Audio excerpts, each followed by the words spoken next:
Raj.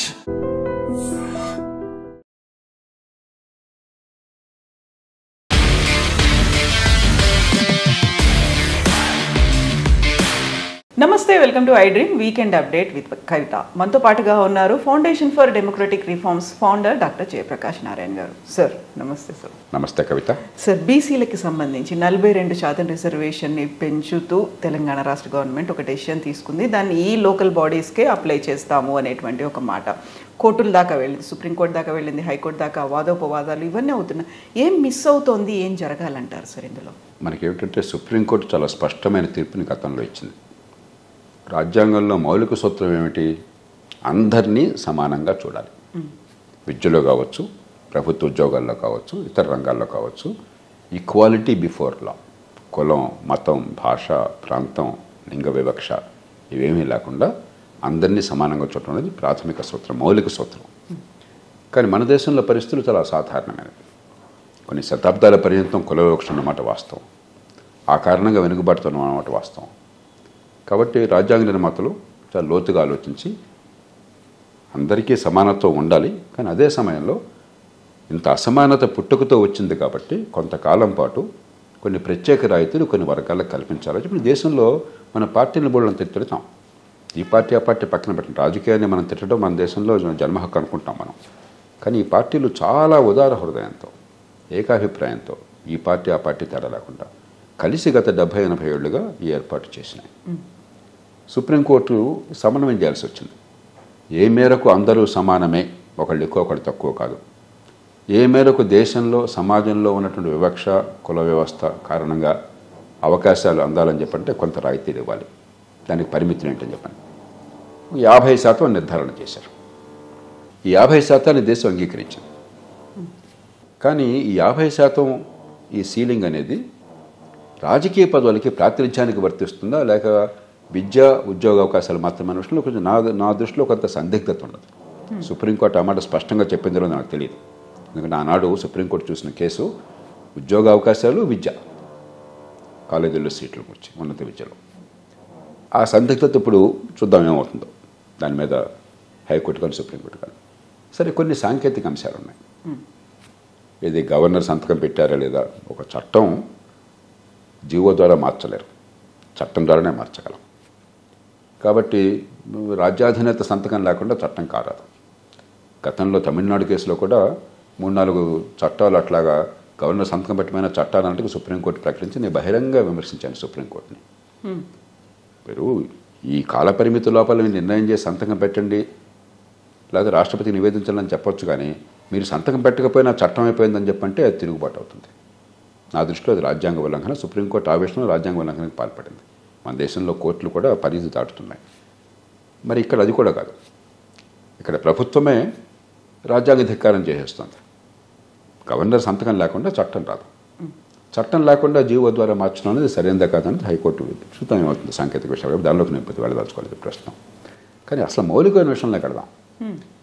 ఈ సమస్య అంతా ఏమిటి కవిత? కొండంద వెలికిన పట్టడం. ఇంత ఆర్భాతంగా ఎన్నికలు జరిగితే ఎన్నికైన వాళ్ళకి ఏమైనా అధికారం ఉందా? ఒక్కసారి తెలంగాణ ప్రజల్ని, ఆంధ్రప్రదేశ్ ప్రజల్ని, దేశ ప్రజల్ని ఆలోచించమని కోరుతున్నాను. ఈ గొడవలు అయితే పడతాం, మళ్ళా గొడవలు పడతాం. ఈ పార్టీ మాట చెప్తుంది, ఆ పార్టీ మాట చెప్తుంది, కోర్టులో ఏదో అవుతుంది. చివరికి ఫలితం ఏంటి? ఇంత రాద్ధాంతం ఎందుకోసం? మనకి ఇప్పుడు రిజర్వేషన్లు మహిళలకు కానీ, దళితులకు కానీ, ఆదివాసీలకు కానీ, బలహీన వర్గాలకు కానీ గణనీయమైన స్థాయిలో స్థానిక ప్రభుత్వాలు ఇప్పటికే ఉన్నాయి. అన్నీ కలిపితే 70-75% ఉంటాయి. మహిళలకి ప్రతి వర్గంలో 50% ఉన్నాయి. అది కాకుండా 50% మొత్తం అనగా 75% ఉన్నట్టు లెక్క. ఈ 75% ఉన్నప్పుడు నిజంగా ఈ వర్గాలకు అధికారం ఇవ్వాలంటే స్థానిక ప్రభుత్వాలను బలోపేతం చేయాలి కదా. ఎలాగైతే ముఖ్యమంత్రి చేతుల్లో ఇంత అధికారం ఉందో, ఎలాగైతే ఎమ్మెల్యే వాళ్ళ నియోజకవర్గానికి మకుటలేని మహారాజుగా చలామణి అవుతున్నాడో, అట్లా స్థానిక ప్రభుత్వంలో ఎన్నికైన ప్రతినిధులకు నిజమైన అధికారం ఇవ్వాలి, బాధ్యత ఇవ్వాలి కదా, వనరులు ఇవ్వాలి కదా. రాష్ట్ర ప్రభుత్వాలు ఇవాళ దేశంలో చాలామందికి ఈ విషయం తెలియదు. ఏదో రకరకాల రాజకీయ చర్చలు జరుగుతున్న విషయం తెలియకుండా దేశంలో ప్రభుత్వాలు పెట్టే ఖర్చులో 65% దాదాపుగా రాష్ట్ర ప్రభుత్వాలు పెడుతున్నాయి. ప్రపంచంలో రాష్ట్రాల స్థాయిలో అంటే జాతీయ స్థాయి, రాష్ట్రాలు, స్థానిక ప్రభుత్వాలు మధ్యస్థ స్థాయిలో ఇంత ఎక్కువ శాతం ఖర్చు పెడుతున్న దేశం ఎక్కడ లేదు, భారతదేశమే. ఓ వంక అది. రెండో పక్కన స్థానిక ప్రభుత్వాలు ప్రపంచంలో ఇంత తక్కువ ఖర్చు పెడుతున్న దేశం మరొకటి లేదు. 65% రాష్ట్రాలు ప్రపంచంలో అత్యధికం. స్థానిక ప్రభుత్వాల చేతుల్లో ఉన్న డబ్బు వాళ్ళు పెట్టే ఖర్చు 3%. ఇంత తక్కువ ప్రపంచంలో ఎక్కడ లేదు. నియంతృత్వ దేశం అనుకుంటున్న చైనా నియంతృత్వం కదా, కమ్యూనిస్ట్ పార్టీ కదా, ఎంత ఖర్చు పెడుతుందో తెలుసా స్థానిక ప్రభుత్వాల చేతుల్లో? 51%. కేంద్రీకరణ నియంతృత్వమా, వికేంద్రీకరణ నియంతృత్వమా? అసలు అధికారం ఇవ్వకుండా, బాధ్యత పెట్టకుండా, వనరులు ఇవ్వకుండా, దానికి జవాబుదారీ చేయకుండా ఈ పదవుల కోసం అని చెప్పని ఏదో డ్రామాలు ఆడితే ప్రయోజనం ఉందా? ఎంత రిజర్వేషన్ ఇచ్చుకోండి. ఎందుకు ఇది? నిజమైన అధికారం ఎప్పుడు వస్తుంది? నిజంగా అక్కడ ఎన్నికైన వాళ్ళకి బాధ్యత అధికారం కట్టబెడితే, వాళ్ళు ప్రజల జీవితాలను మార్చగలిగితే, స్థానిక అంశాల విషయంలో దేశ రక్షణ మారుస్తున్నారని అంటలా. మన ఇంటి తిరిగా రోడ్డు సంగతి, మన ఊళ్ళో ట్రాఫిక్ సంగతి, మన ట్రాఫిక్ సంగతి. మున్సిపల్ కార్పొరేషన్ మేయర్ ఉన్నారు ఇప్పుడు. అమ్మా మరి ట్రాఫిక్ అధ్వానం ఉందంటే నిర్ణయం చేయమంటారండి, నాకు సంబంధం లేదంటారు. ఏమండి ఇంత వరదలు వస్తున్నాయి, 100 మిల్లీమీటర్ల వర్షం వస్తే వరదలు, అధ్వాన్నంగా ఉంది. మొన్న కాస్త సాయంత్రం వర్షం కురిస్తే మా ఇంటికి వచ్చడానికి ఎవరైనా ఒక అతిథులు వస్తుంటే ముఖ్యమంత్రి క్యాంప్ ఆఫీసర్గా 1.5 గంట పెట్టింది వాళ్ళకి. ఏమన్నా చేయండి అని చెప్పంటే అన్ని ముఖ్యమంత్రి గారు చూస్తున్నారని మనం ఏం చేస్తామని చెప్పంటారు. వరదలు లేకపోతే డ్రైనేజీలు ఉన్నాయి. ఇక్కడ స్కూళ్ళు బాగోలేదు, పిల్లలు చదువు రావటం లేదు అంటే స్కూళ్ళు మన మాట వినేవాళ్ళు ఎవరు ఉన్నారండి అంటారు. ఆరోగ్యం అందట్లేదు, మరి పేదలు చాలా కష్టపడుతున్నారు అని చెప్పంటే మనం ఏం చేస్తామని అంటారు. మరి ఎందుకు ఈ పెత్తనం ఇచ్చేది? అలంకారం కోసమా? కాబట్టి అసలు విషయం బరుగున పడింది. చర్చ మొత్తంలో న్యూస్ పేపర్లో కూడా చూస్తున్నాను, పత్రికల్లో. పతాక శిక్షకులు హైకోర్టు, ఇది ముఖ్యమంత్రి గారు ఆదేశం, మంత్రులంతా హోటాహోటి ఢిల్లీ, తర్వాత ఇక్కడ అభిషేక్ సింగ్ హైకోర్టుకు వచ్చారు, ఏదో యుద్ధ ప్రతిపాదన చర్చలు జరుగుతున్నాయి, ఏదో మాట్లాడుతున్నారు. మంత్రులంతా కూడా హైకోర్టు ప్రాంగణంలో ఉన్నారు. ఎందుకోసము? ఫలితం ఏమిటి? ఎన్నికైన వాళ్ళకి ఏ అధికారం లేకుండా శాసనసభ్యులు సర్వాధికారాలు చలాయిస్తూ అధికారం అంతా ముఖ్యమంత్రి చేతుల్లో ఉంటే అసలు స్థానిక ప్రభుత్వాలు నిర్వీర్యం అయిపోతే కేవలం రాజ్యాంగం చెప్పారు కాబట్టి ఇంత ఖర్చు పెట్టి ఆర్భాటం చేసి మీరు ఎన్నికలు జరిపి కోట్ల రూపాయలు. హైదరాబాద్లో ఎన్నిక జరిగితే మీకు నాకు తెలిసిన విషయమే. 2 కోట్లకు తక్కువ కార్పొరేటర్కి కాదు. నన్ను ఎవరైనా అమాయకులు అంటే 2 కోట్లు మాట్లాడుతున్నారు, 5-6 కోట్లు అవుతుందని చెప్తారు. మీరు అప్గ్రేడ్ అవ్వలేదు ఇంకా నాకు అనుభవం రాలేదు. చాలా నా దృష్టిలో 2 కోట్లు అంటే చాలా పెద్ద మొత్తం. రాజకీయంలో 25 కోట్లు 30 కోట్లు అన్న కూడా చిల్ల పెంకుల్లాగా ఉంది. ఇంత ఖర్చు పెట్టారు, తప్పది పక్కన పెడదు, వేరే విషయం. ఎందుకు ఇదంతా? చివరికి ఒక్కడిని అడగండి, మీరు ఏ పార్టీ వాళ్ళైనా కూడా ప్రైవేట్గా అడగండి. మీరు కెమెరా ముందు చెప్పడానికి సాహసం చేయలేకపోవచ్చు ప్రతి అధికార పార్టీ అయినట్టయితే. మేము ఎన్నికైనాము, సంతోషంగా ఉన్నాము, ప్రజలను ఆశలు నెరవేర్చగలుగుతున్నాము, మా చేతుల్లో బాధ్యత ఉన్నది, మంచి పని చేయగలుగుతున్నామని చెప్పి ఒక్కళ్ళని చెప్పానండి, ఛాలెంజ్ చేస్తున్నాను నేను. ఎందుకండి మరి ఇదంతా? ఈ రాద్ధాంతం చర్చ అంతేందుకు? ప్రజలను తప్పుదోవ పట్టించడం కాకుండా, మోసం చేయడం కాకుండా అసలు విషయం పక్కన పెట్టాం. ప్రతిదాన్ని ఓ కులం చుట్టూ, ఓ రాజకీయం చుట్టూ, ఓ వర్గం చుట్టూ, ఈ డ్రామా చుట్టూ తిప్పుతున్నాం. కొంచెం మేలుకోవాలి, కొంచెం నిజాయితీగా మాట్లాడాలి, నిజాయితీగా పనులు చేయాలి. రాష్ట్ర స్థాయిలోనే అధికారం కేంద్రీకృతం అయిపోయింది. ఒకప్పుడు రాష్ట్రంలో క్యాబినెట్ అంటూ పనిచేసేది. ఇప్పుడు ఈ మధ్యకాలంగా చాలా కాలం క్రితం. ఇప్పుడు పూర్తిగా ముఖ్యమంత్రి సర్వాధికారి. అదేమంటే ఢిల్లీని కాసేపు తిడతాం, ఏ పార్టీ ఉన్నా కూడా, లేకపోతే ఇంకోటిని తిడతాము. కొంతమంది చాలా వితండవాదం చేస్తున్నారు. స్థానిక ప్రభుత్వాలకు అధికారం అంటున్నారు జేపీ గారు లాంటి వాడు. అక్కడ అవినీతి ఉంటుందని. అరే అవినీతిలో కూరుకుపోయిన మీరు మాట్లాడతారా ఈ మాట? పట్టదారు పాస్ పుస్తకం కావాలని చెప్పంటే తెలంగాణలో కొన్ని ప్రాంతాల్లో ఎకరాకి ₹1,00,000 తీసుకుంటున్నారు. బహిరంగంగా చెప్తున్నాను నేను ఈ మాట. ఆంధ్రప్రదేశ్లో కూడా అంతే. మీరు అవినీతి గురించి మాట్లాడుతున్నారా? అక్కడ అవినీతి ఉంటుంది, మేము అవినీతి లేకుండా పాలన చేస్తున్నామని మీరు చెప్తున్నారా? ఆ అర్హత మీకుందా? స్థానిక ప్రభుత్వాల్లో ఉన్నవాళ్ళు దేవుళ్ళు గొప్పవాళ్ళు అని చెప్పి నేను అంటలా. స్థానిక ప్రభుత్వాల్లో తప్పులు జరిగితే జనం మేలుకుంటారు, జనానికి గొంతు ఉంటుంది, జనానికి జవాబుదారీగా ఉంటారు. అవినీతి బయటపడుతుంది, దాన్ని మీరు సరిదిద్దండి. గట్టి వాళ్ళని పెట్టి తీసిపారండి. వాళ్ళని అవినీతి పాల్పడితే తీసేద్దని అన్నానా? వాళ్ళ ఆస్తులు జప్తు చేయొద్దని అన్నానా? మీరు చేయటం అధికారం మీ చేతిలో ఉంది కదా, పోలీసులు మీ చేతుల్లో ఉన్నారు కదా. ఇవన్నీ వంకలు. స్థానిక ప్రభుత్వానికి ఇస్తే అధికారం, లేకపోతే అసమర్థంగా మీరు సమర్థంగా చేస్తున్నారా? హైదరాబాద్లో ట్రాఫిక్ చూడొద్దు, సిగ్గులేదు? ఇన్ని మరుగు సదుపాయాలను ప్రభుత్వాలు చంద్రబాబు నాయుడు గారి ప్రభుత్వం కావచ్చు, రాజశేఖర గారి ప్రభుత్వం కావచ్చు, ఆ తర్వాత కేసీఆర్ గారి ప్రభుత్వం కావచ్చు, ఇప్పుడు కావచ్చు హైదరాబాద్లో మౌలిక సదుపాయాలు అన్నీ కల్పించాం. బెంగళూరులా కాదు. ట్రాఫిక్ ఎంత చండాలంగా ఉంది. మీరు సమర్థంగా పరిపాలిస్తున్నారు. మీకు సామర్థ్యం లేదు, నిజాయితీ లేదు. మీరు వాళ్ళని కూర్చొని సాహసం మీరు ఎక్కడ చేస్తారు? జనం చేతికి ఇచ్చేయండి. ఎన్నికైనా వాళ్ళకి బాధ్యత ఇవ్వండి. అన్ని కులాలకు ప్రాతినిధ్యం ఉంది, మహిళలకు ప్రాతినిధ్యం ఉంది. అధికారం ఇస్తే ప్రతిభ బయటకు వస్తుంది. ఎక్కడ సమస్య అక్కడ పరిష్కారం అవుతాయి. పరిష్కారం కాకపోతే మీరే తిట్టచ్చు. ఏమైనా బుద్ధి ఉందా? మీకు అధికారం ఇచ్చామని చేసుకోలేకపోతే మీరు తప్పుగా అనొచ్చు. మీకు బాధ్యత ఉండదు.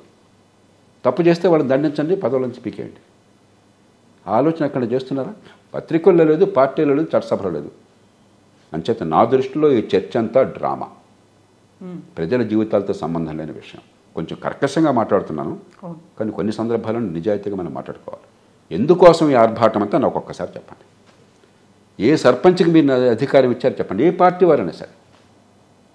ఏ మండలాధ్యక్షుడికి నిజమైన అధికారం ఉంది, బాధ్యతను చెప్పండి నాకు. ఏ మున్సిపల్ చైర్మన్కి నిజంగా మా ఊరిని బాగు చేసే అధికారం నాకు ఉందండి. సమర్థులు బోల్డ్ మంది ఉన్నారు. శాసనసభ్యుల్లో ఉన్నారు, మంత్రుల్లో ఉన్నారు, మండలాధ్యక్షుల్లో ఉన్నారు, మున్సిపల్ చైర్పర్సన్స్ ఉన్నారు. బాగా పనిచేయాలి, సమాజానికి మంచి చేయాలి, మంచి కీర్తి పొందాలని కోరేవాళ్ళు ఇప్పటికి కూడా ఉన్నారు. మీరంతా దుర్మార్గాలు చేసినా ఇంకా మంచి వాళ్ళు వస్తున్నారు. వాళ్ళకి ఏ అధికారం ఇచ్చారో చెప్పండి నాకు. హైదరాబాద్ మేయర్కి అవును నగర భవిష్యత్తు నేను శాసించగలుగుతున్నాను, మంచి చేయగలుగుతున్నానని చెప్పనండి.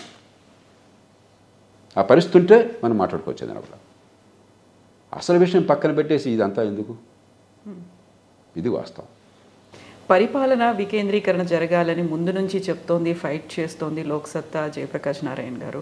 సో ఇప్పుడు ఎలక్షన్స్ జరుగుతున్నాయి. ఎలక్షన్స్కి 42% రిజర్వేషన్లకి లింక్ అనేది పెట్టారు. అదైతే తప్ప నేను ఎలక్షన్స్ దాకా వెళ్ళను అనేది చూద్దాం. అది చెప్పాను కదా, దానికి వచ్చి వాళ్ళు చేసి ఇంత ప్రజలని ఏమార్చడం కోసం రాజకీయం జరుగుతోంది తప్ప వ్యవస్థని బాగు చేయడం కోసం కాదు. నేను మళ్ళీ గొంతెత్తి ఘోషిస్తున్నాను.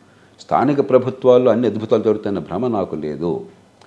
కానీ నా పన్ను డబ్బులు ఎక్కడికి పోతున్నాయి, నా డబ్బుతో నా చుట్టూ పనులు జరుగుతున్నా లేదా అని నాకు అర్థమైతే ఓటు వికసిస్తుంది.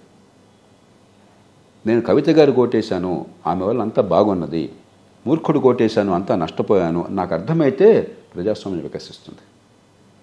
బాధ్యత ఇచ్చాను, అధికారం ఉంది, రెండు కలిసిపోయినాయి కాబట్టి ఇంకోటి చెప్పడానికి లేదు, వాళ్లే బాధ్యులు, నాకు అర్థమైతే ప్రజాస్వామ్యం రాణిస్తుంది.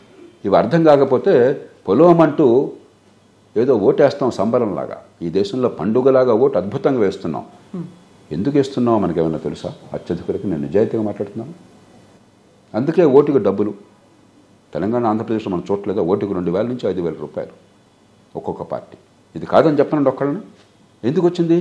ఓటు వల్ల నా జీవితం మారట్లేదన్న భావం వస్తే ఒక పేద దేశంలో డబ్బులు ఇస్తే చచ్చినోడి పెళ్ళికి వచ్చిందే కట్నం డబ్బులు తీసుకుంటున్నారు. ప్రజలు నిందిస్తున్నాం. మళ్ళీ జనం డబ్బులు అడుగుతున్నారు సార్. నాతో చాలామంది అంటారు, మీరు ఇలా చెప్తున్నారు సార్, జనం చెడిపోయారు సార్. అవునయ్యా, జనం చెడిపోయారు అనుకున్నాం, అది అబద్ధ వాదన. నష్టపోతున్న వాళ్ళని మీరు నిందితులు చేస్తున్నారు. పోనీ వాదన కోసం సరే అందాం, ఈ జనం మొత్తాన్ని అమెరికా పంపించి అమెరికా జనాన్ని ఇక్కడ తీసుకొద్దాం. మనం ఏం మాట్లాడుతున్నాం? మనం ఈ ప్రజలకు అవగాహన పెరగాలనా, ఆలోచన పెరగాలనా, ప్రజాస్వామ్యం వికసించాలనా, లేకపోతే ఇది వ్యాపార మార్గంలో ఎన్నికలు జరగాలనా? ఓటుకు డబ్బులు ఆడటం జనం చెడ్డవాళ్ళు కాబట్టి కాదు, ఎవడికి ఓటేసినా ఏమీ తేడా రావటం లేదు అన్న భావం రాబట్టి. ఆ భావం పోవాలని చెప్పంటే వారి చేతుల్లో అధికారం పెట్టండి. పన్నుల డబ్బు ఎక్కడే పోతుందో అర్థమయ్యేట్టు చేయండి. జవాబుదారీతనాన్ని తీసుకురండి. సిటిజన్స్ చార్టర్లు పెట్టండి. సరి పని చేయకపోతే జరిమానా ఇచ్చి ఏర్పాటు చేయండి. ఇంకా పని చేయకపోతే ప్రతి జిల్లాకి సమర్థుల్ని, నిజాయితీ పరుల్ని, గట్టి వాళ్ళని పక్షపాతాలకు అతీతంగా పెట్టండి. న్యాయమూర్తులు పెట్టండి, కావాలంటే అంబుడ్స్మన్గా వాళ్ళ పదవులు పీకిపారండి. అంతేగాని డ్రామాలు ఆడొద్దు. మా దగ్గర అవినీతి లేదు, మా దగ్గర అసమర్థత లేదు అని డ్రామాలు ఆడొద్దు. అవినీతి అసమర్థతలో పూర్తిగా కూరుకుపోయిన పాలన ఈ దేశంలో కొనసాగుతుంది. అది పోవాలంటే ఇది మార్గం తప్ప అది ఉంది కాబట్టి మా దగ్గర పెట్టుకున్నామన్న డ్రామాలు ఆడొద్దు. కొంచెం పరుషమైన పదాలు ఎందుకు పడుతున్నానంటే కొంచెం ముల్లుగరితో పొడిస్తే తప్ప దళసరి చర్మానికి లొంగదు. ముఖ్యంగా ఈ ప్రజలకు అర్థం కావాలి ఎందుకని పోరాడుతున్నాను. నాకు పిచ్చెక్కి నేను పోరాటంలో స్థానిక ప్రభుత్వాలకు అధికారం కావాలని చెప్పాను. ఈ ప్రజాస్వామ్యం బాగుపడాలంటే ఒకప్పుడు ₹1 కోటి మా రాష్ట్రంలో ఖర్చు అవుతున్నాయంటే దేశంలో చాలామంది అనుమానంగా చూసేవారు. ఈయన చాలా ఎక్కువ చెప్తున్నాడేమో అని చెప్పని. ఇవాళ నేను ₹1 కోటి ఖర్చు అవుతుంది అసెంబ్లీ కంటే తిడతాడు, నన్ను నవ్వుతారు. ఏం మాట్లాడుతున్నారు సార్ అని. 25 కోట్లు అంటే మీకేం తెలుసు, 50-60 కోట్లు వెళ్తుంది చాలా చోట్ల అని చెప్పారు నాకు. మీరు చెప్పారు, నాకు తెలీదు ఏం జరుగుతుందో. నాకంటే అక్కడ డబ్బులు పంచిపెడుతున్న వాళ్ళకి, డబ్బు ఖర్చు పెడుతున్న వాళ్ళకి తెలుసు, నాకు తెలియదు. నేను సొంతంగా ఏం చెప్పట్లా, నేను సృష్టించట్లా మాట బుర్రలో. ఇది రాజకీయమా? ఇది పరిపాలన? ఏ రోజు ఏ పార్టీకి ఎవడు ఎన్నికవుతాడో తెలియదు. మంత్రిగా ఉన్నా, మీరు ఎమ్మెల్యేగా ఉన్నా 3 ఏళ్ల క్రితం ఎక్కడున్నాడో దేవుడికి ఎరుక. ఇది రాజకీయమా? ఇది ప్రజాస్వామ్యమా? ఇది రాజ్యాంగమా? అసలు విషయాలు పక్కన పెట్టి హైదరాబాద్లో ట్రాఫిక్ గంటన్నర పడుతుంటే మీరు 10 కిలోమీటర్లు వెళ్ళాలని చెప్పంటే మెట్రో ఉండే, ఎంఎంటీఎస్ ఉండే, ఆర్టీసీ ఉండే, చక్కటి రోడ్లు ఉండే, ఔటర్ రింగ్ రోడ్డు ఉండే. 1000-2000 కోట్లతో ట్రాఫిక్ ఇంటిగ్రేషన్ సాధించలేక 50,000 లక్షల కోట్లతో ఇంకా మెట్రోలు పెడతామంటున్నారు. హైదరాబాద్కి మంచినీళ్ళు 1,000 కోట్ల రూపాయలతో తీసుకొస్తుంటే దానిలో ఒక 1000-2000 కోట్లు ఖర్చు పెట్టి నీటిని ప్రతి ఇంటికి వచ్చి ఏర్పాటు చేయడం చేతకాక 45% నీళ్లు మూసిలోకి వెళ్ళిపోతున్నాయి. అది బాగు చేయడం చేతకాని వాళ్ళం 50,000 కోట్లు, 1,00,000 కోట్లు పెట్టి మూసి ప్రక్షాళన అంటున్నారు. ఇవన్నీ ఏ విన్యాసాలు ఇవి? పచ్చగా ఉన్న రాష్ట్రాన్ని, సంపన్న రాష్ట్రాన్ని ఇవాళ ప్రతిరోజు డబ్బులు ఖర్చు పెట్టడానికి సాధ్యం కాని స్థితి తీసుకొచ్చారు. పేపర్లో ఇవాళ వచ్చింది, ఫైనాన్స్ సెక్రటరీ దుర్మార్గుడు, ఆ డబ్బులు మంత్రులు చెప్పినా వింటలేదు. ఫైనాన్స్ సెక్రటరీ డబ్బులు సృష్టిస్తాడండి, మంత్రులు డబ్బులు ఆయన ఏమన్నా ప్రింటింగ్ చేస్తున్నాడు? ఆయన డబ్బులు లేకుండా చేశారయ్యా మీరు. జీతాలు ఎట్లా వాళ్ళు కంగారు పడుతున్నాడు. ముఖ్యమంత్రి, ఫైనాన్స్ సెక్రటరీ రోజు కంగారు పడుతున్నారు. ఈయన జీతం ఎట్టిస్తాం, రిటైర్ అయిపోతే వాడికి బెనిఫిట్స్ ఎట్టిస్తాం, పెన్షన్ ఎట్టిస్తాం, గొంభనగా బతుకుతున్నారు. ముఖ్యమంత్రి గారు బహిరంగంగా చెప్పాడు, పైసా లేకుండా ఆడుతున్నానని చెప్పని. ఇక ఆయన పట్టుకుని ఇవ్వు అంటే ఎక్కడిస్తారు? ఇవాళ పేపర్లో చూసారు మీరు వార్త. ఎందుకు వచ్చిందంతా మీ వల్ల వచ్చింది, మీ పరిపాలన వల్ల. ఈ పార్టీ ఆ పార్టీ నేను అంటలా, మీ పరిపాలన వల్ల వచ్చింది. మీకే హక్కు ఉంది స్థానిక ప్రభుత్వాల గురించి మాట్లాడే హక్కు. ఎంత చండాలంగా చేస్తున్నారు. ముఖ్యమంత్రి గారు గతంలో మండలంలో పనిచేశారని విన్నాను. మండలంలో, జిల్లాకు, స్థానిక ప్రభుత్వంలో. అప్పుడు మంచిదేనా అది? ఇప్పుడు కాదా? ఇది ఎక్కడ సౌజ్యం అండి? ప్రపంచంలో ఎక్కడ లేనంత కేంద్రీకరణ ఈ దేశంలో ఎందుకు ఉండాలండి? ప్రజాస్వామ్యం పేరుతో ఇంత దుష్పరిపాలన ఎందుకు ఉండాలండి? తెల్లవాళ్ళకి ఏం చెప్పాం మనం? ఏమైనా మంచి పాలన ఇస్తున్నాము, మీకెందుకు అనవసరంగా స్వపరిపాలన, స్వరాజ్యం అంటున్నారు పిచ్చివాళ్ళు, నాశనం అయిపోతారని చెప్పిన వాళ్ళు. అంటే మనం ఏం చెప్పాం? మంచి పరిపాలన స్వపరిపాలనకు ప్రత్యామ్నాయం కాదు. Good government is no substitute to self government అని మన నాయకులంతా నినదించారు. కనీసం తెల్లవాడు మంచి పాలన ఇస్తున్నానని ధైర్యంగా చెప్పగలిగాడు. ఇవాళ మీరు చెప్పగలరా మాట మంచి పాలన ఇస్తున్నామని? ఈవేళ దేశంలో ఉన్నటువంటి పోరాటం కేంద్రీకృతమైన దుష్పరిపాలనకి, కేంద్రీకృతం అంటే ఢిల్లీలో కాదు, రాష్ట్రాలలో కేంద్రీకృతమైన దుష్పరిపాలనకి, ప్రజల స్వపరిపాలనకి మధ్య పోరాటం. అసలు పోరాటం కంటెస్ట్ ఏమైనా ఉందా? మహాత్మా గాంధీ పిచ్చెక్కి స్థానిక ప్రభుత్వాలుగా అధికారం కావాలని కోరాడు ఆయన. మరి గాంధీ పేరు రోజు మాట్లాడతారు, ఆ పేరు ఉచ్చరించే హక్కు లేదు మనకి. కులాల ఆధిపత్యం లేకుండా గ్రామాలని విస్తరించండి. 10 గ్రామాలు కలిపి ఒక పంచాయతీగా ఏర్పాటు చేయండి. అప్పుడు అసెంబ్లీ, పార్లమెంటులాగా కుల ప్రభావము, కుటుంబ ప్రభావం లేకుండా ఉన్న కొద్దిగా ప్రజాస్వామ్యం వర్ధిల్లుతుంది. అంతేగాని ఏదో వంక పెట్టి స్థానిక ప్రభుత్వం నిర్వీర్యం చేయబోకండి. పట్టణాల్లో ఆ వంక కూడా లేదు. ఎందుకు అధికారం ఇవ్వట్లేదు మీరు? ఎందుకు బాధ్యత ఇవ్వటం లేదు? మీకు లండన్ మేయర్ ఎవరు అక్కడ కూర్చుంటే మనందరికీ తెలుసు, మెక్సికో మేయర్ తెలుసు, న్యూయార్క్ మేయర్ తెలుసు. ఒక్కళ్ళకి మీ రాజకీయంలో పట్టించుకుంటే తప్ప హైదరాబాద్ మేయర్ని గురించి ఏమైనా అవగాహన ఉందా? ఎవరికి ఇంట్రెస్ట్ ఉందా? అసలు నేను ప్రధానమంత్రి గారిని ఒకసారి అడిగాను, ఏమంటే లండన్ మేయర్ ఎవరు అంటే చెప్పాను నేను, బోరిస్ జాన్సన్. అప్పుడు మెక్సికో మేయర్ ఎవరు అని చెప్పంటే తర్వాత రాష్ట్రపతిగా అయినాడు, లబ్రడార్ని యామ్లో అంటారు, యామ్లో. న్యూయార్క్ మేయర్ అంటే ఆనాడు బ్లూంబర్గ్. ఇవన్నీ చెప్పాను ఆయన. బాంబే మేయర్ ఎవరో తెలుసా అని అడిగాను, తెలియదు అన్నాడు ఆయన. కలకత్తా మేయర్ తెలుసా అని తెలియదు అన్నాడు. మనం సిగ్గుపట్టలేదండి? ఆ దేశాల్లో మేయర్లు తెలుసు మనకి, ఎందుకంటే ఆ మేయర్ నిజంగా పాత్ర ఉన్నది, ఆ మేయర్ వల్ల నగర ప్రభావం ఉంది. మన దేశంలో అతిపెద్ద నగరాలు, వాటికంటే పెద్ద నగరాలు మన కలకత్తా, మన బొంబాయి, చివరికి మన హైదరాబాదు, మన బెంగళూరు, మన చెన్నై కూడా లండన్ కంటే పెద్ద నగరాలు, న్యూయార్క్ కంటే పెద్ద నగరాలు. ఈ మేయర్ల గురించి మనకు తెలియదు. We are not bothered. ఎందుకంటే ఏమీ లేదు, ఉత్సవ విగ్రహాలు. ప్రధానమంత్రి, రాష్ట్రపతి వస్తే కోట్ వేసుకుని ఎయిర్పోర్ట్కి వెళ్ళడం తప్పితే ఏముంది అక్కడ? ఏమీ లేదు. నేను అవమానించడం కోసం చెప్పట్లా, నిజాయితీగా నిజం చెప్తున్నాను. ఎప్పుడు మారుస్తాం దీన్ని? ఎట్లా మారుస్తాం? మీరు అద్భుతాలు చేస్తున్నారా పోనీ? కాబట్టి చర్చని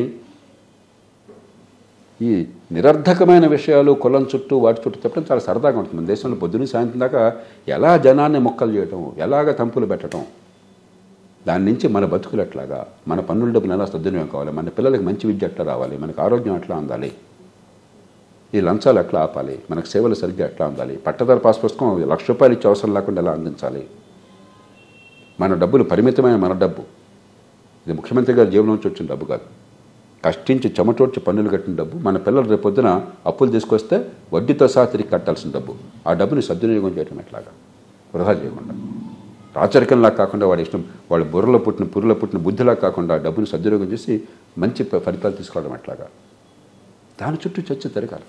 ఇంత అయిన తర్వాత ఇమ్మీడియట్గా జేపీ గారికి ఒక క్వశ్చన్ వస్తుంది. ఇంత మాట్లాడినటువంటి జేపీ గారు అసలు అక్కడ రాజకీయ అవకాశాలు లేవు, వాళ్ళు ఎదగలేకపోతున్నారు, సామాజికంగా ఆర్థికంగా రాజకీయంగా అవకాశాలు కావాలని కదా ఇవన్నీ ఎదిగిన వాళ్ళకి అధికారం ఏమి ఇచ్చారు మీరు? 75% రిజర్వేషన్ ఉన్నాయి కదా, 90% చేద్దాం, 75% ఉన్నాయి కదా, ఎక్కడ అధికారం ఇస్తున్నారు మీరు? ఇప్పుడైనా చెప్తున్నారు?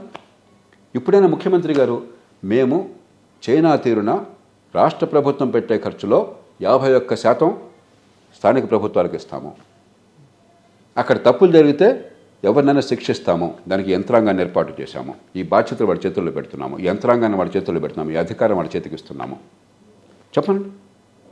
నేను జిందాబాద్ అంటాను. నేను బహిరంగంగా వెళ్ళి వాళ్ళు చెప్పినట్టు కొట్టామని నేను చెప్తాను. నేను బహిరంగ సవాల్ చేస్తున్నాను. ఇప్పుడు చెప్పండి, ఈవేళ చెప్పండి.